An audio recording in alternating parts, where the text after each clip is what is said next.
അപ്പോ മറ്റുള്ളവരിൽ നിന്ന് പറ്റിച്ചും വഞ്ചിച്ചും സ്വത്തുണ്ടാക്കിയെടുക്കാതെ ഹലാലായ രീതിയിലൂടെ വാങ്ങിയ സമ്പാദിച്ച സമ്പാദ്യം കൊടുത്തിട്ട് ഒരു വസ്തു വാങ്ങുക.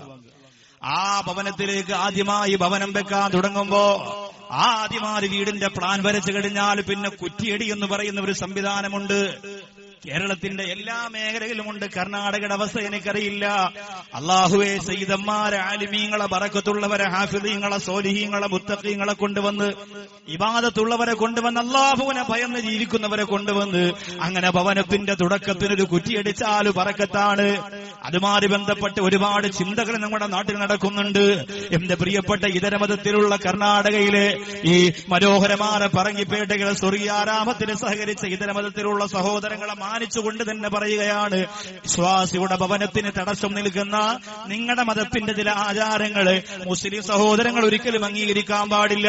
എന്റെ പ്രിയപ്പെട്ടവര്, നമ്മുടെ വീട് വെക്കാൻ തുടങ്ങുമ്പോ പൂജകൾ നടത്താൻ പാടില്ല. അനാവശ്യമായ ആരാധനാ കർമ്മങ്ങളൊന്നും ചെയ്യാൻ പാടില്ല. അള്ളാഹുവിന്റെ പൂർണ്ണമായ പൊരുത്തത്തോടെ പച്ചയായ ഒരു മരക്കുറ്റി കൊണ്ടുവന്ന് അടിച്ചു വെച്ചിട്ടാണ് തുടങ്ങുക. അത് സയ്യിദന്മാരെ കൊണ്ടുവന്ന് ഉസ്താദുമാരെ കൊണ്ടുവന്ന് തുടങ്ങിയാ നല്ലതാണ്. പാലമരം തന്നെ വേണമെന്ന് കിതാബുകൾ പറയുന്നില്ല. കറ പൊട്ടുന്ന മരത്തിന്റെ കഷണം തന്നെ വേണമെന്നൊരു ഭാഗത്തും പറയുന്നില്ല. അതൊക്കെ അനിസ്ലാമികമായി കടന്നു വന്ന ചിന്തകളാണ്, കൊണ്ടുവരാൻ പാടില്ല. അങ്ങനെ അത് കഴിഞ്ഞാൽ വീടിന്റെ പ്ലാൻ അനുസരിച്ചുകൊണ്ട് അൽഹംദുലില്ലാഹ് വെട്ടിയെടുത്ത് അവസാനം ഒരു കല്ല് വെക്കാൻ പോവുകയാണ്.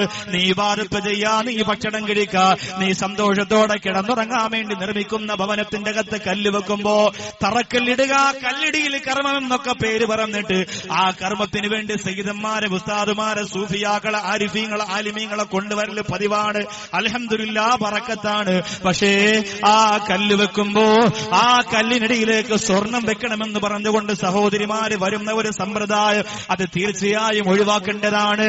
ആ വീടിന്റെ ഒന്നാമത്തെ കല്ല് വെക്കുമ്പോ അതിന്റെ ഇടയിൽ കാശ് വെക്കുന്ന, നാണയത്തൊട്ട് വെക്കുന്ന, സ്വർണം വെക്കുന്നത് അനിസ്ലാമികമാണ്.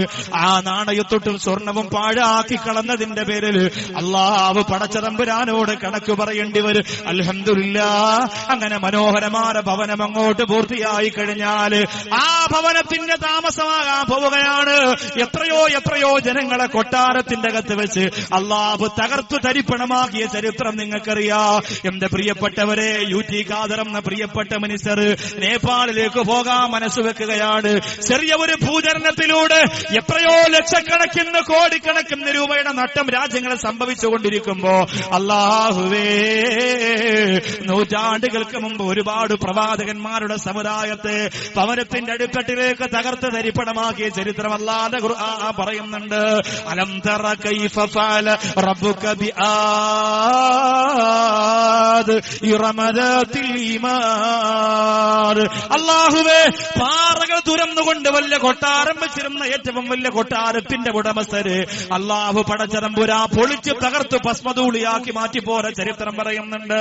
അത് നമുക്ക് മറക്കാൻ പറ്റൂല മുസ്ലിമേ, അത് നമുക്ക് മറക്കാൻ പറ്റൂല പ്രിയപ്പെട്ടവര്.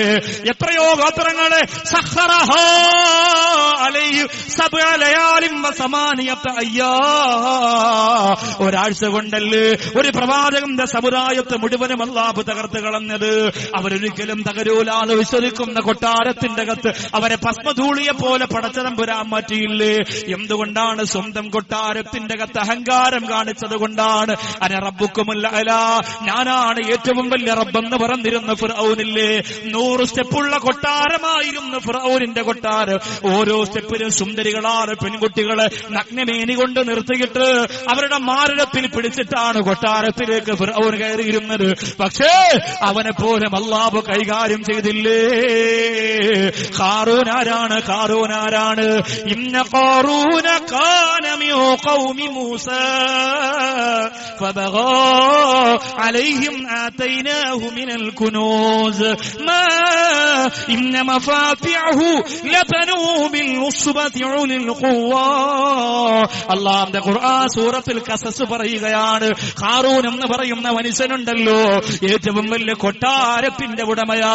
അവന്റെ വീട് വിശ്വാസിയുടെ വീടല്ല, ഭവനമല്ല, കുഫ്രിയത്തിന്റെ ശൈത്താനിന്റെ പൈശാചികത നിറഞ്ഞു തുളുമ്പുന്ന ഭവനമായിരുന്നു. അവനെ അല്ലാഹു എന്താ ചെയ്തതെന്ന് ഖുർആൻ തന്നെ പറയുന്നുണ്ട്. വഖസഫ്നാ ബിഹി വബിദാരിഹിൽ അർള്, അവനെയും അവന്റെ കൊട്ടാരത്തെയും ഭൂമിക്കടിയിലേക്ക് അല്ലാഹു താഴ്ത്തി. നമ്മുടെ വീട് ഇങ്ങനെയുള്ള വീടാവാന് പാടില്ല, നമ്മുടെ ഭവനം ഇങ്ങനെയുള്ള ഭവനമാകാൻ പാടില്ല. ബറക്കത്തിന്റെ, റഹ്മത്തിന്റെ, റാഹത്തിന്റെ, പൊരുത്തത്തിന്റെ വീടായി മാറുക. അല്ലാഹുവിന്റെ റസൂൽ പറയുകയാ, നാളെ പരലോകത്ത് പടച്ചതമ്പുരാന്റെ കോടതിയിൽ നിനക്ക് അല്ലാഹു തന്ന സൗഭാഗ്യം എന്തിന് ചെലവഴിച്ചു എന്ന് ചോദിക്കുമ്പോ എത്രയോ ആളുകൾക്ക് അല്ലാഹു വീട് കൊടുത്തിട്ടില്ല. കടത്തിണ്ണയിൽ കിടക്കുന്നവര്, വഴിയിൽ കിടക്കുന്നവര്, കുടിക്കാനും കഴിക്കാനും ഒന്നുമില്ലാതെ, ഉടുക്കാനൊന്നുമില്ലാതെ, മഞ്ഞും മഴയും വെയിലും ഒക്കെ ഒരുപോലെ സഹിച്ചുകൊണ്ട് കർണാടകയുടെ മംഗലാപുരത്തിന്റെ തെരുവോരത്ത് കിടക്കുന്ന എത്രയോ ആളുകളാ. അവർക്ക് അല്ലാഹു വീട് കൊടുത്തിട്ടില്ല, അവർക്ക് അല്ലാഹു കിടക്ക കൊടുത്തിട്ടില്ല, അവർക്ക് അല്ലാഹു സൗഭാഗ്യം കൊടുത്തിട്ടില്ല. നിനക്കല്ലാഹു ഭവനത്തിന്റെ ബറക്കത്ത് തന്നത് എങ്ങനെ ചിലവഴിച്ചു എന്ന് ചോദിക്കുമ്പോ എന്ത് മറുപടി പറയും ഉമ്മ, എന്ത് മറുപടി പറയും ഉപ്പ? അല്ലാഹു നമ്മെ സഹായിക്കട്ടെ, അല്ലാഹു നമ്മെ അനുഗ്രഹിക്കട്ടെ. അങ്ങനെ പുനരാമസത്തിന്റെ സമയമാകുമ്പോ വീട്ടിലേക്ക് ആദ്യമായി താമസം തുടങ്ങുകയാ. അങ്ങനെ ഒരു സമയമെടുക്കുമ്പോ എത്രയോ അനാചാരം നമ്മുടെ വീട്ടിന്റെ അകത്ത് നടക്കുന്നുണ്ട്. പൊരിയും പഴവും തേങ്ങയും ഒക്കെ വെച്ച് പൂജ നടത്തുന്നവരുണ്ട്, നിലവിളക്ക് വെച്ച് പൂജ നടത്തുന്നവരുണ്ടൊന്നും വേണ്ട. ആ ഭവനത്തിന്റെ അകത്ത് ഹദ്ദാദറാത്തി ഓതുക, ആ ഭവനത്തിന്റെ അകത്ത് വാങ്ങി വിളിക്കുക, ആ ഭവനത്തിന്റെ അകത്ത് സലാത്ത് ചെല്ലുക, ആ ഭവനത്തിന്റെ അകത്ത് ഖുർആൻ ഓതുക, ആ ഭവനത്തിന്റെ ബറക്കത്തിന് വേണ്ടി പാവപ്പെട്ടവർക്ക് സ്വതക കൊടുക്കുക. ആദ്യമായി അടുക്കളയുടെ അകത്തളത്ത് പാചകം ചെയ്യേണ്ടത് പാലാണ്. അതിനാണ് പാല് കാച്ചുക എന്ന് പറയുക, പാല് തിളപ്പിക്കുക എന്ന് പറയുക. എന്തേ കാരണമെന്നറിയോ? നമ്മുടെ മുത്ത് റസൂൽ ലോകത്ത് ഏറ്റവും ഇഷ്ടപ്പെട്ടു പോയ പാനീയം അത് പാല് തന്നെയാ. നബിതങ്ങൾ പറയുന്ന മിഅ്റാജിന്റെ രാത്രിയില് അല്ലാഹു എനിക്ക് കദഹും ഫീഹി ലബൻ, കദഹും ഫീഹി ഖംർ, കദഹും ഫീഹി അസല്, ഒന്നിനകത്ത് തേനുണ്ട്, ഒന്നിനകത്ത് പാലുണ്ട്, ഒന്നിനകത്ത് കള്ളുണ്ട്, ഇതിലേത് വേണമെങ്കിലും തിരഞ്ഞെടുക്കാൻ പറഞ്ഞപ്പോ ഇഖ്തർതുൽ ലബന, ഞാൻ പാലാണ് തിരഞ്ഞെടുത്തതെന്ന് നബിയുനാ മുഹമ്മദ് മുസ്തഫ. അതുകൊണ്ട് തന്നെ ആരംഭ റസൂലിനോടുള്ള മഹബത്ത് കൊണ്ട് ഒരു വിശ്വാസിയുടെ വീട്ടിന്റെ അകത്ത് ആദ്യം ഒരുക്കേണ്ടത് പാല് തന്നെയാണ്.